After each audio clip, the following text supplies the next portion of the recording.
Afternoon, ladies and schmuckalakas. Here's my Mark II 73 key Rhodes from 1981 that I'm proud of. I've been mucking around with it. This is a Rhodes coming through a Mackie mixer into a PV Deca 700 power amp, which is digital energy conversion amplifier. So this is not a dedicated keyboard amp like the KC 300, the Roland KC 500. This is going into a Mackie mixer to a PV Deca digital 700 watt amp, going into two Mackie C200 10-inch speakers with a dome tweeter. I'll turn it down because I know this camera likes to distort.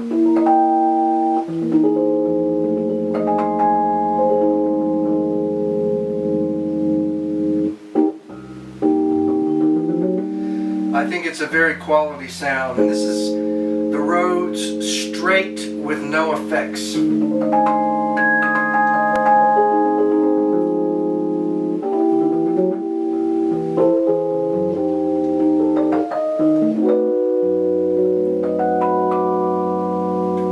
I have the bass rolled off one notch with the Rhodes preamp, and I have the treble increased one notch with the Rhodes preamp, which has a 9-volt battery in it that's mounted inside the Rhodes. But the point of this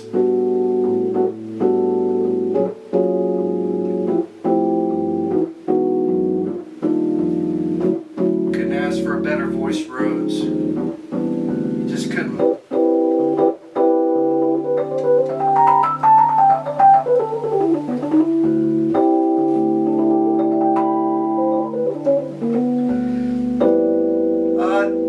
Never in history much would you ever really play a Rhodes straight without effects of some kind. Although I think this voicing of this Rhodes could be a primary example of how beautiful it can be when it's voiced appropriately and not muddy in the low end.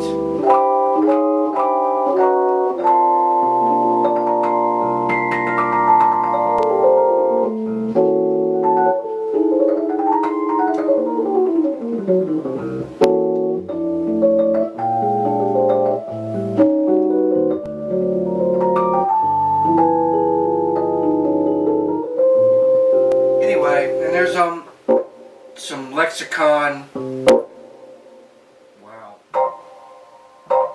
it's a bit of a large haul, but it's lexicon stereo reverb, LXP1 or LXP5, which is very high quality reverb algorithm. Anyway, normally I would not run the Rhodes straight into a PA mixer and a power amp. This is what you aspire to do pretty much your whole life, which is, you know, most keyboard players don't have the money to buy a dedicated PA system for their keyboard rig. Only the guys that have money do that. Big EV cabinets and a mixer and power amp. And effects, most keyboard players are, you know, poor,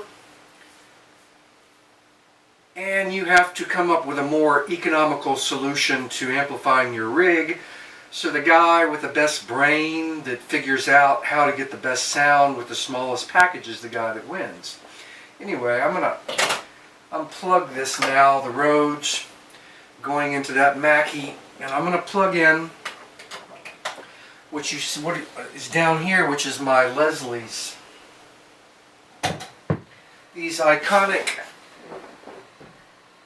organ amplification systems that everyone knows that pair with the Hammond B3. Well, back in the day, whenever they were developing the Rhodes piano, it was Rhodes, and then Fender bought it and it became Fender Rhodes, and then Fender dumped it and it became Rhodes again. Anyway, there was a Janus system of amplification that they came up with, which was two separate cabinets that you could use to amplify the Rhodes when you didn't have the suitcase version. What is it? That has the bottom, which has got, I think, 4 12-inch speakers, 2 mounted back and 2 mounted forward, with a tremolando that would go back and forth. Well, if you had the money for that and you had the back to carry it around, you would just use that whole built-in system for the Rhodes. A lot of us didn't. We got the stage piano that has legs and no feasible means of amplification, so you have to come up with something to compete with the Janus system. There was not really another better system other than the built-in system that Rhodes made, so Leslie sought to compete with them, and he made his own set of satellite cabinets, which are either tone Leslie 60s or Leslie 70s. The 70s are the wood version. The 60s have a 10-inch speaker in each. It's transistorized power, but the thing that makes them interesting and that made them compete with the Janus system of stereo tremolando was what he called a space generator, which is really a glorified phase shifter.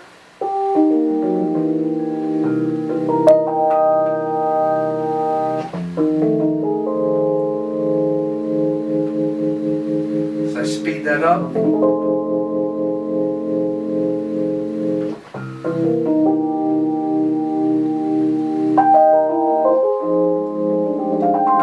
Anyway, I've had these in my other room, these two Leslie speakers with my Rhodes 54 key piano that I also restored, and my goal has always been to record the instrument with these particular cabinets, because that effect, I don't think traditionally in music history has ever been done. They mic the Rhodes right off of the harp direct into the board, or else they mic the suitcase part, which was the Rhodes designed amplification, but I don't think anybody's ever really recorded these Leslie 60s, which are beautiful.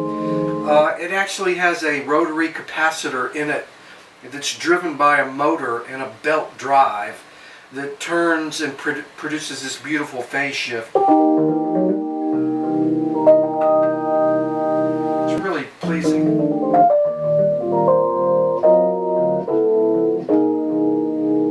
Anyway, that's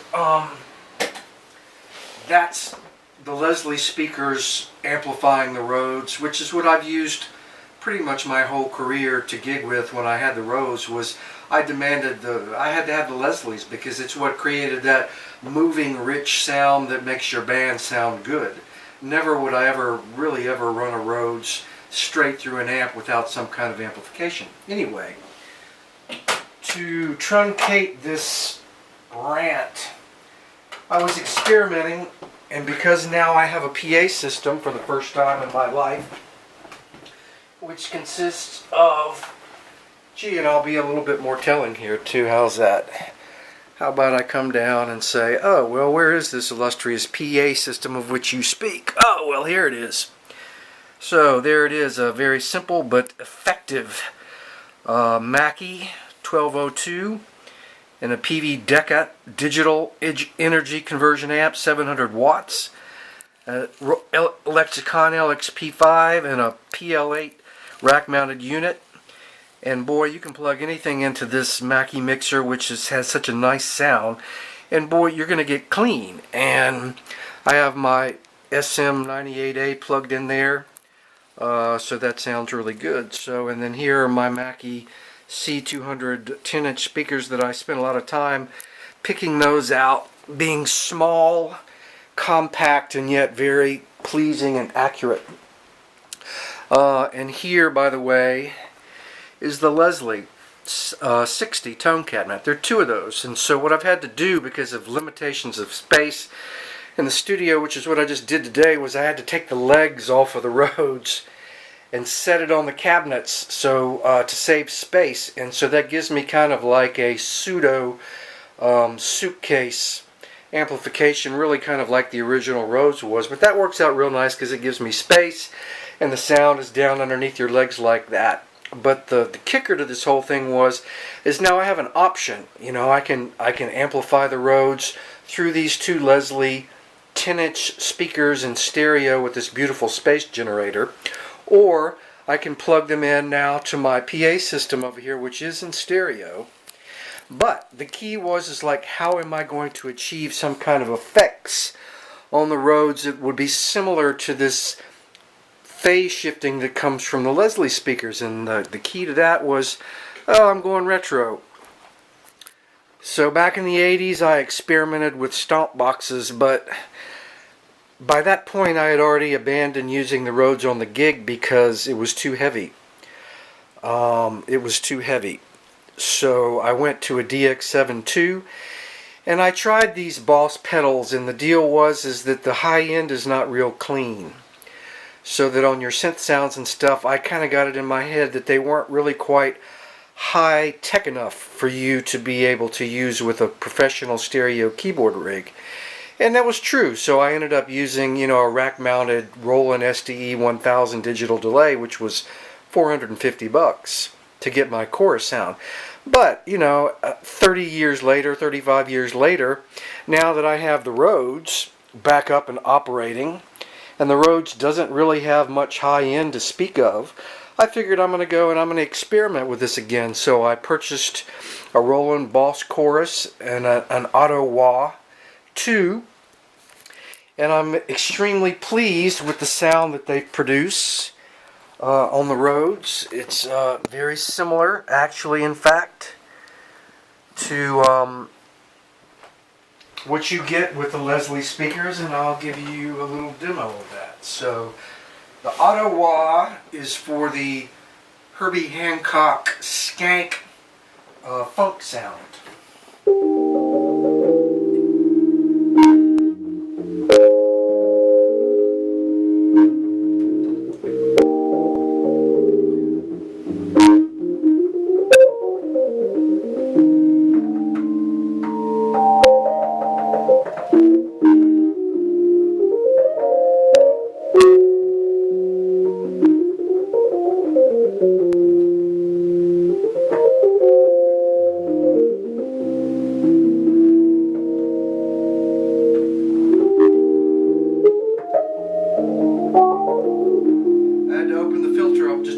Because it was not.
Anyway, I'm very happy with that.